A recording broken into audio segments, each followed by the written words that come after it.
잘 쉬셨죠? 네. 네, 여러분 감사합니다. 그래요.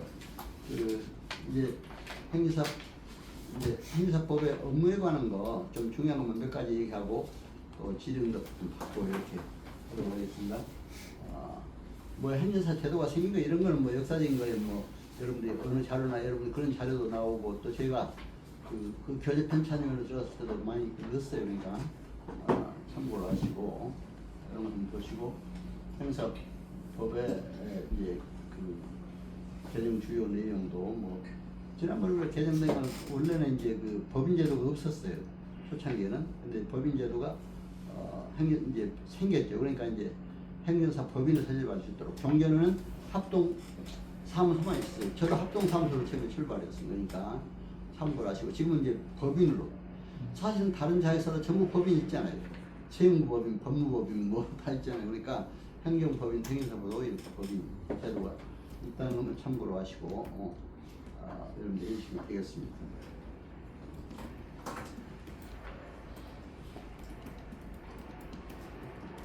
그리고 이제 행사법 주요 내용 1조는 아까 목적을 말씀드렸고 2조의 업무는 이제 아까 행사 위임을 받아서 이제 민원 행정이 주로 이제 이 행정법에 많이 규정이 됐어요. 그렇죠?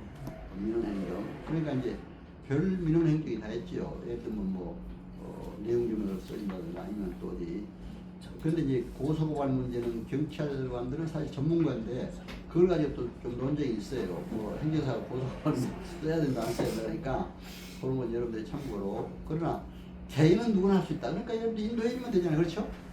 참고로 하시고. 그리고 이제 아까 법인 설립 여기 다 나온 얘기들입니다. 그리고 출입국 관련 업무 뭐 여러 가지. 여러분들 이제 뭐 기본 소양교육 시간에 다 배우셨을 테니까 행정 심판 업무, 지금까지 뭐 국가 유공자 업무라든가 이런 거 다 배울 텐데 여기 이런 업무가 있다. 그래서 이제 하고 2조 6항에 보면은 이제 컨설팅, 상담 이게 중요해요. 이제 그 분야까지 상담 가까이 말씀드리고 이제 다만 여러분들이 우리 행정사 업무 중에 좀 많은 거 이렇게 예시로 들었습니다. 그래서 여기 그 옆에 법이 있잖아요. 아까 출입국 관련 업무는 뭐 국교법이다, 출입관리법이다 이런 거 잘 해야 되고 또 국가유공자에 관한 뭐 옆에 다 법이 제시됐으니까요. 이런 거는 뭐 한번 여러분들 사진 하나 찍어서 그걸 법을 다 이거 무슨 법을 좀 봐야 되겠다. 그러나 그 이 법이 항상 바뀐 게 많으니까 또 바뀔 때는 또 여러분들이 참고를 하셔야 된다 해서 말씀드립니다. 그래서 뭐 참고로 여러분 뭐 2조에 이제 있는 내용 중에 여러분들이 중요한 옆에 법들을 참고로 하면 좋겠다. 그리고 이제 주요 업무와 관련된 옆에 또 내가 한 번 더 해놨습니다. 업무와 관련돼서 각각 무슨 법이 필요하다 그 옆에 그렇죠? 그래서 이제 그런 법들을 넣었으니까 여러분들이 참고로 이거 행사가 우선 어떤 업무가 들어오면 그 법부터 찾아와야 되니까 그렇죠? 실무를 하려면 아이고 머리 꺼버렸나요? 한 번 더 다시 올려요? 그래요.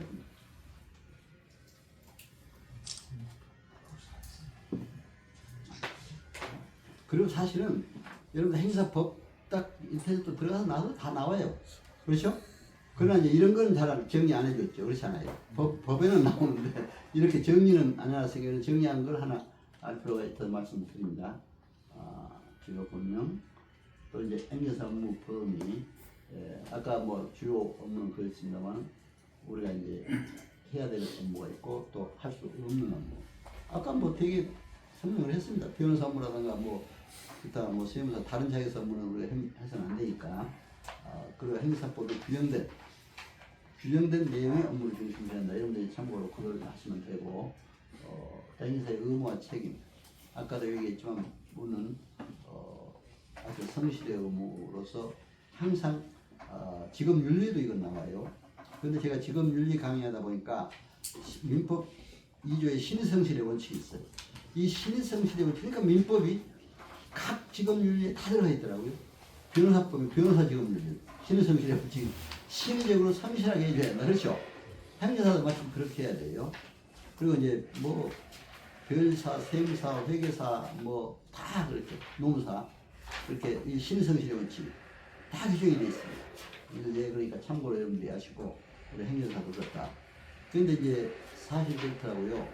이따 상담 이론에서 나오는데 신뢰가 중요한 사람들이 믿음을 주는 게 그렇죠? 믿음을 주는 게 이 행사에 좀 믿을만하다 해야지 고객들이 오잖아요. 에이 뭐 학풍이나 치고 잘못하면 이게 안 된다 이런 인상을 받아버리면 안 되잖아요. 그렇죠? 그러니까 꼭 그런 믿음을 잘 줄 수 있는 신뢰가 중요하다. 그런 신성실은 중요하다. 또 고정나무 월금제 절대로 뭐 하거나 또 법에 위반된 행위라든가 이런 것은 안 된다. 뭐 이런 건 뭐 이런 거니까. 그리고 업무 처리부는 반드시 이제 작성해야 되는데 저는 그동안에 꼭 7월달 되면 작년 7월 1일부터 금년 6월 말까지 업무 처리부를 내주세요. 구청에서 그러더라고요. 근데 요즘엔 별로 이제 그렇게 안 해. 구청에서 그렇게 해. 그래도 이제 구청에서 그런 것도 있다 하는 거를 업무 처리부를 이제 날짜 쓰고 수입 내용 쓰고 그렇죠. 또 이제 보수 쓰고 뭐 이렇게 다 있어요. 그러니까 업무 처리를 만들어서 혹시라도 그런 게 있으면 이제 실무할 때 이건 필요한 거니까. 그러나 또 작성해놓으면 자기도 필요하잖아요. 자기가 언제 내가 무슨 업무를 받았는데 그렇죠. 보관해놓으면은 누구나 다 그런 장부가 있어야 되니까 무슨 일을 하는 거 아니에요. 참고로 아시고 이렇게 나가면 되겠습니다. 그리고 이제 이런 것은 뭐 한국적인 거는 또 우리가 이제 민원 처리에 관한 업무라든가 이제 행정 심판할 때도 이건 항상 잘 알아야 돼요. 이런 법도 찾아봐야 돼요. 민원 처리에 관한 업무도 행정기본법에 다 그 목적과 같습니다. 국민권익법 목적. 그러나 민원이 들어왔을 때 내가 이거 뭐 요점만 말씀드릴게요. 이게 들어왔을 때 민원이 또 거짓 민원을 제기하는 사람이 많았어요. 엉뚱한 사람도 처벌받게 만들어. 그렇죠. 근데 공무원들이 그런 걸 바로 판단해야 하는데 어느 때는 또 일일이 조사 못하고 그대로 민원인 한 것만 믿고 또 행정처벌 하는 경우가 있어요. 여러분들 그렇지 않은 거예요. 공무원들이 다 그런 게 아닙니다만은 공무원들이 뭐 이제 민원인들을 얘기가 막 이것저것 또 얘기하다 보니까 막 옳은 얘기 같거든요. 그렇죠? 그러니까 이제 그런데 그니까 이제 민원처리법상도 사실 이렇게 들어오면은 반드시 서로 대면도 시켜야 돼요. 대면 시키면서 자료도 이쪽 민원은 이런 주장이 들어왔는데 이쪽 민원한테는 그 다시 반박할 수 있는 자료 내달라 이렇게 그렇죠? 그런데 그런 절차가 없는 경우가 있어요. 그리고 이제 민원처리법이라든가 이런 데 또 보면은 행정절차법도 나옵니다만은 반드시 행정절차를 잘 지켜야 돼요. 그렇죠? 행정절차법도 이제 민원처리에 민원이 날까지 요새 민원처리가 중요하니까 그리고 이제 행정절차법도 상당히 그 목적이 다 똑같잖아요. 행정권익법 그렇죠? 그런데 행정절차상 문제인 것이 행정관청에서 행정절차법 위반했을 때는 행정심판 대상이 돼요. 그렇죠? 이의신청은 행정심판. 그러니까 예를 들면 내가 이제 그런 경우가 있어요. 어떤 사람이 나보고 막 몇 억이라도 줄 테니까 이거 해결할래. 자기가 수십억 연 매출액 그렇게 매출액이 많은 사람이 영업 정지를 당했어요. 그게 나한테 왔어요. 하여튼 몇 억이라도 줄 테니까 해달래. 이게만 주면. 근데 그럴수록 여러분이 잘 봐야 돼요. 그게 돈에 너무 막 해가지고 잘못하면 그렇죠? 근데 쭉 보니까 읽어보니까 그러면 행정 처분서를 가져와라. 행정기관에서 어떤 처분을 어떻게 받았는가 딱 받아왔어요. 보니까 처분서에 반드시 그게 적혀 있어야 됩니다. 행정처분이 있은 날로부터 180일 내에 있은 날로부터 180일 있음을 안 날로부터 90일 내에 행정심판을 하도록 되어 있어요. 그렇죠? 근데 그게 행정관청에서 빼버리면 행정절차법 위반이에요. 만약 그걸 안 넣고 행정처분을 했을 때는 행정심판 100% 이길 수 있어요. 그렇죠? 그 절차법 위반이니까. 그렇죠? 근데 그걸 또 오늘 잘 봐야 되는 게 보니까 한 2, 3일밖에 안 남았어요. 아까 그 수억 준다는 게. 근데 여러분들이 2, 3일 남아놓고 그걸 받아서 자신만 있으면 하세요. 그렇죠? 행정심판 쓰려면 최소한 2, 3일 연구하고 막 해야 돼요. 법과에 들어가서. 해가지고 내야 돼요. 그렇죠? 자신이 없을 때 잘못 받아가지고 그거 하면은 그렇죠? 각하돼. 만약에 그 날짜를 넘어버렸다든가 그렇죠? 뭐 해가지고 써냈을 때는 각하예요. 그래 행정심판에서 각하 처분을 받았을 때는 그 사람들이 아따 잘됐다 이제 행정사한테 손해배상 청구서를 들을 수 있어요. 그렇죠? 절대로 그런 건 조심해요. 그 행정심판에서는 심판 취지만 내고 심판 이유에 대해서는 보완하는 그런 절차는 없나요? 아니요. 행정심판에서 심판 이유까지 다 내야 돼요. 심판 취지는 간단해요. 네. 예를 들면 영업정지 처분을 취소한다 이렇게 되면 취지는 그냥 가장 쓰잖아요. 영업정지 취소 처분을 취소한다. 그러면 복귀시킨다 이거죠. 그렇죠? 음주운전 면허 취소 처분을 취소한다면 면허를 복귀시키더라는 거 아니에요. 취소를 취소한다니까.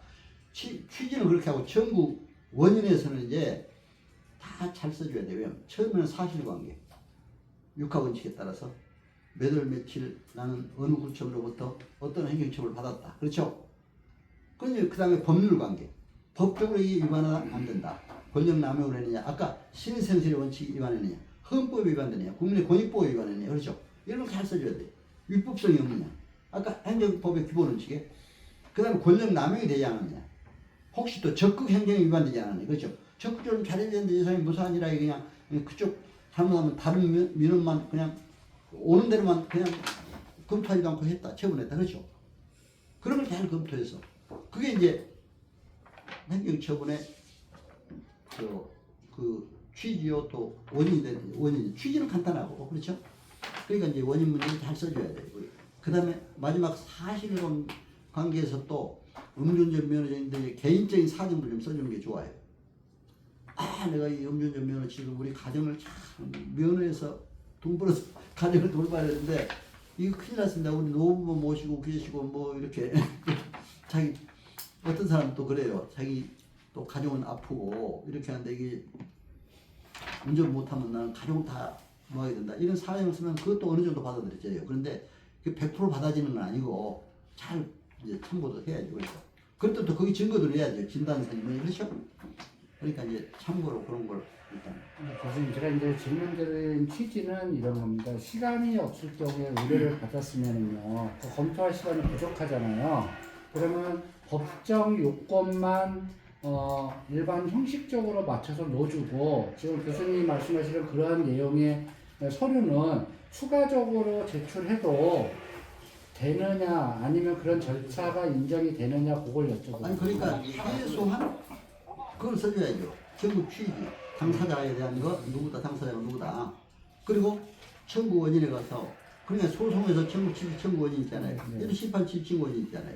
그리고 아까 사실관계, 법률관계, 입법성 여부, 법률관계 따지고 아까 그 개인적인 문제도 써줘서 그러면 좀 처음에는 뭐 아주 꼭 완벽하게 안 하더라도 그렇게 해가지고 내면 일단 받아주잖아요. 그러니까 법원처럼 청구 취지 변경이나 그렇죠. 청구원인 변경이나 이렇게 추가로 내주면 처음에 했던 심판 청구서와 다른 최종적인 제가 마지막에 냈던 걸로 심판의 그러니까 이제 그 다음에는 어떤 절차가 있냐면 이제 이걸 아세요. 그 다음에는 그렇게 내잖아요. 네. 그럼 이제 구청으로 보내요. 구청에서는 답변서가 와요. 네. 거기에 대한 답변서가 구청에서는 우리 잘못이 없다. 그렇죠? 거기다 이제 행정심판서에 대한 청구 취지나 청구 원인을 반박해서는 오지 않아요. 그럼 다시 그때 보충 서면 낼 때 잘 내면 돼요. 네. 보충 서면 낼 때 나는 오늘 이거 이렇게 그렇잖아요. 그걸 정확하게 완벽하게 그렇게 하면 되죠. 그러니까 그것도 답변서 보충 서면 한 30번 왔다 갔다 했어요. 나도 그렇게 하다 보니까 그러니까 이제 마지막에는 이제 형사벌에서 아까 형사벌과 행정벌은 다르니까 이제 그러니까 형사에서 내가 무혐의 처분됐으니까 행정심판에서 같이 무혐의 해달라 하니까 그것도 행정관청으로 보내잖아요. 그러니까 관청에서는 형사벌과 행정벌이 다르다. 그러니까 이건 그대로 업무정지를 해야 된다. 이렇게 나와서 그러니까 내가 이제 그걸 반박하는 것도 있죠. 그러니까 보충선이 자꾸 달라질 수가 있어요. 그래서 참고로 여러분이 하시고 그렇게 하시면 된다 해서 말씀드립니다. 벌써 우리 윤회장님 모신 거 보니까 다 시간 된 것 같아요. 그래서 이제 이렇게 해서 우리 행정 절차법도 알아야 된다. 그렇죠? 그리고 마지막에 이제 이렇게 컨설팅 상담을 잘해야 된다. 상담도 여러분들이 이제 그러나 아까 상담에서 이거 이제 업무 여러분들 이거는 알아야 돼. 그렇죠? 이제 실습 교육을 받으면은 여러분들이 이제 바로 수료증이 나와요. 근데 수료증이 지금 서울시에서 나오다 보니까 각 광역단체장면으로 보통 한 달 걸리는데 얼마 전에도 우리 행정사 전체 토론 세미나가 있었어. 그렇게 너무 오래 걸리면 어떻게 하느냐. 이게 좀 빨리 이렇게 하는 방향을 하자. 그런 얘기가 나왔으니까 참고로 이거나 하시고. 근데 요즘 보통 한 달 돼서 나와요. 나오면 여러분들이 행정사 등록하고 함께 구청에 신고하면은 거기서 이제 구청에서 다시 또 이제 그 업무 신고 필증이 나오잖아요. 그러면 여러분들 세무서에 또 가야 돼. 사업자 등록까지 반드시 내야 돼. 그렇죠? 그럼 복잡하죠. 그러면 이제 사업자 등록까지 완전히 나왔을 때 이제 여러분들 행위사 업무를 제대로 할 수 있는 거예요. 그렇죠? 그렇게 하면 이제 여기 아까 절차대로 이제 뭐 할 수가 있다. 이런 문제가 있고, 우리가 이제 그 상담에서 이제 마지막으로 이것만 하고 마치겠습니다. 그러니까 이제 이게 지금 상담에서 중요한 내용이 아까 신뢰가 중요하다. 여러분 믿음을 주라 이거죠. 신뢰성은. 근데 유명한 아리스토텔레스 그리스의 철학자죠. 로고스적 설득방법. 여러분 실력이 있어 보여야 돼 일단. 그렇죠? 행정사가 법률 행정 전문 실력이 있다. 고객한테 그래야 믿음이 가잖아요. 그 다음에 감성적으로 호소해야 돼. 왜? 아이 운전면 면허 당했는데 야버샤그 저술 먹고 왜 이렇게 오면 어떻게 하느냐 이러면 안 되잖아요. 좀 동정하면서 아이고 어떻게 하냐 그렇게 하면서 그렇죠? 그게 감성적인 파토스적 기법 중요하다. 그러나 제일 중요한 게 에토스적 기법입니다. 신뢰감. 아 이 행정사한테 가면 다 할 수가 있다. 그렇죠? 그게 제일 중요하다. 그래서 그러니까 칠터 드라크 같은 유명한 경영학자도 바로 신뢰가 중요하다. 믿음이 중요하다. 이렇게 했습니다. 그러니까 여러분 참고로 하시고 오늘 하여튼 제 강의 잘 들으셔서 고맙고 또 지린덕 함께 지금 강유사 실무에 관한 마지막 인수법에 대해서 설명을 드렸습니다. 혹시라도 제가 한 뭐 2, 3분 남은 선생님한테 여쭤보고 싶은 게 있는데요. 지금 여기서 얘기하는 행정기관하고 이제 그 변호사 업무하고 대리권하고 우인권하고 대행권하고 민법상으로 나타나는 이제 대리 행위에서 법정 대리가 임의 대리가 있잖아요. 그랬을 때 이게 상충이 될 수도 있잖아요. 임의 대리로 사법상으로 민법상으로는 내가 그 갑이라는 사람한테 임의 대리권을 한정을 해서 받을 수 있잖아요, 업무를. 그래서 그런 행위하는 것도 이거하고의 관계에서 대리권, 그 다음에 우인권, 대행권, 그 민법상에 나타나는 법정 대리, 임의 대리하고 관계가 어떻게 됩니까? 이게 지금 얘기를 하시는 분들 이제 교수님들 말씀 들어보면 깔끔하게 정리가 안 돼서 머리가 좀 약간 혼란스러워서 그냥 여쭤봅니다. 그러니까 이제 그걸 참고로 하시면 됩니다. 민법상 대리권이라는 것은 예. 본인을 위해서 대리하는 거예요. 그러니까 행정사가 만약에 대리권이 있다면 행정사 이름으로 다 해줘요. 그리고 그 효과는 본인에게 미치는 것이 그렇죠. 법률상 대리권입니다. 그렇죠? 예. 법률상 대리권. 그런데 우리는 현재 행정시 대리권이 있는 경우는 인허가에 대한 것은 대리권이 있다고 다 규정이 되어 있어요. 그런데 행정심판 대리권이 지금 없어요. 없는데 그건 법적인 법률 대리권, 법적으로 얘기하는 거죠. 그러나 이제 대행권, 그건 사실 대행한다는 것은 뭐 그 본인 이름으로 그냥 대행만 해주는 거죠. 그렇잖아요. 본인 이름을 써서 내주고 하는 거는 우리가 대행권은 가지고 있기 때문에 지금 우리가 하는 거예요. 그러나 이 대리권과 대행권에 대한 그 민법상 그런 차이가 있다는 것만 아시고, 다만 이제 아까 일본 행사법도 얘기했습니다만 일본 행사법에는 행정사들이 행정심판 대리권까지 있어요. 그래서 내가 그 다음 어떻게 되느냐? 특별히 교육을 시켜요. 특정 교육. 행정심판 대리권을 부여하기 위해서 협회에서. 그래서 이제 거기서 행정심판법이니 행정사법이니 또 소송법이니 행정에 관한 법을, 심판에 관한 필요한 법들을 다 배우게 해가지고 그 법에서 이수한 사람에 대해서는 특정 행정사라고 자격을 줘요. 그래가지고 그 사람들에게 행정심판 대리권 줍니다. 그래서 우리도 이제 그런 주장을 하고 있죠. 그러면 차라리 완전히 법적으로 심판 대리권을 인정 안 해주려면은 그렇게라도 해라. 교육을 받아서라도. 그것도 우리가 법에 규정이 돼야 돼요. 또 그렇잖아요. 근데 지금 법을 빨리 고치는 게 중요해요. 행정심판 대리권에 관한 거. 우리가 이제 참고로 그렇게 하시고, 하면 되고. 또 한 가지는, 일본은 그 행정사가 상당히 그 정치 연면까지도 가지고 있습니다. 같이 옆에. 그러니까 정치적으로도 막 활동을 해줘요. 행정사에. 그러니까 행정사의 그 위상들이, 거기는 변호사보다 높아요. 국민들에게 아주 훨씬 더 영향을 미치고 하기 때문에 협회도 가보니까 굉장히 대단해요. 그러니까 참고로 그렇게 말씀을 드렸습니다. 시간 돼서 이 정도 마치도록 하겠습니다. 고맙습니다. 감사합니다.